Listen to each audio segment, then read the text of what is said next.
خوش آمدید با کانال بیوگوموس و موی پروری. خوش آمدید با خوجگی دهخانی محفوظه قشلاق حقیقتی شهر وحدت. سرورش برادر ما من آقای قربانعلی که ما یک چند وقت ویدیو کرده بودیم، گفته بودیم که در سراغ پاولونیا میریم. بعد همین خیلی سراغ به سراغ آمده این کسقط شناس شدیم. خیلی بود این بین ما گفتیم پاولونی را میبریم که با ما در تکلیفی سمیناری موی پروری خوجان شد. خیلی با ما اوجا رفتیم، اوجا آمدیم. آقای قربانعلی گفت که این درخت بسیار افزایشش بلنده، افزایشش تیز میشه، بیا برکی کلان میشه. در بین 3 روز باور کنی با همین قیدیگه با کلان شده پاولونی حال اوجا ما نشون میتیم.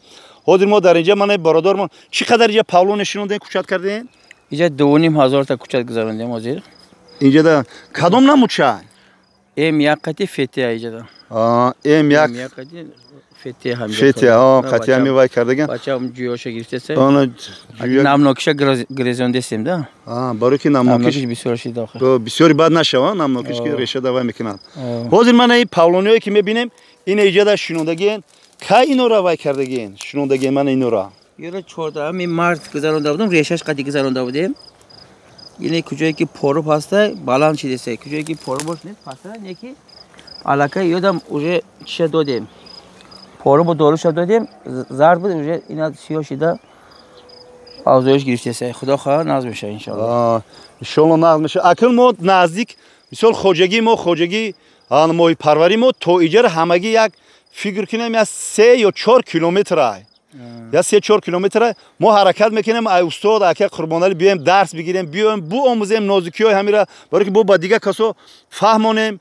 انا برای همین حاضر ما اومدیم من بگای روز وای کردگی پاولونیا رو چیندگی تیار کردیم ماشین دا بار میکنه خدا خیر رفته بتونه همین بگا ما میشینیم برای که هوا سالکی نه همین بگا شنودن در کو همین بگا شنودن ما با لویش قتی اگه در وقت شنودن ما با یک کمبودی کردیم.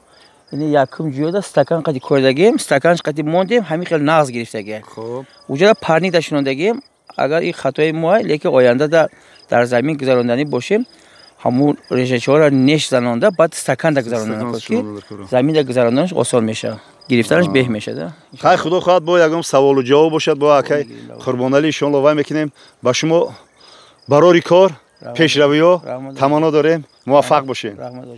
حاضر من آقای قربانعلی من ای گرفته پاولونیا رو حاضر گرفته یاشیک دا زده است یاشیک دا وای کیسن آقای قربانعلی یگم پاولون یگم چیزی گفتنی هستی یگم و خیلیش دو قشای همون دو قشوش چخیل میشود اینجا خیلی که خودم وقت خالیدن ده این هم خیلی پاولونیایی که دو قشا بسیار ده اینجا همش خانم بیقویت چه اون همشه موندگی دو قشا ده 3 قشاش هم از دو قشای نه نگاه کنید.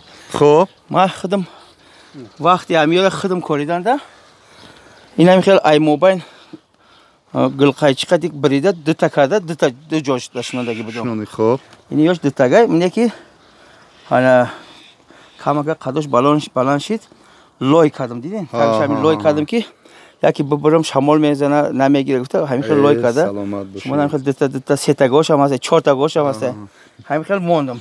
میتونیم که دو تا کنیم میتونیم که یک چه سینمات کنیم پارتیم ریشه بخواد شوا میتونی که دو تا کرده بکنی میتونی همین خیلی بکنی با آینده در وقتی که میکشونین کو با همون وقت ریشه‌اش گرفته یک تا کرده ممکنه ایده ای موبایل بریده دو تا کرده ممکنه ایده ما ای کدامش گرفتی تحتای بدم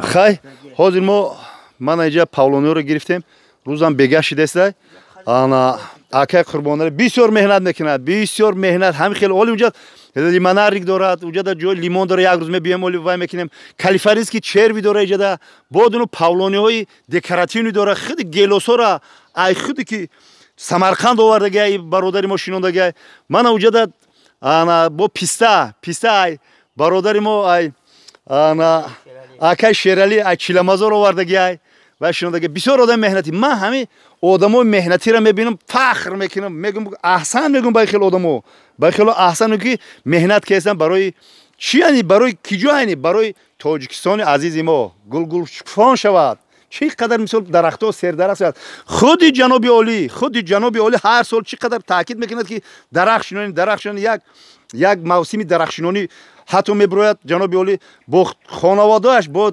тамоми наберагош дарахт мешунанд. морам иқдом дорем ки ҳамин хел дарахшиноро вай кинем пеш барем соҳаи кабузоркунира. иншоалло гапа бисёр намекунем. чӣ гуфтанӣ ҳастам? гуфтанӣ ҳастам ки бародарони қанди ман бо канали мо бошед, бо канали Биогумус ва моҳипарварӣ. худо ҳофиз.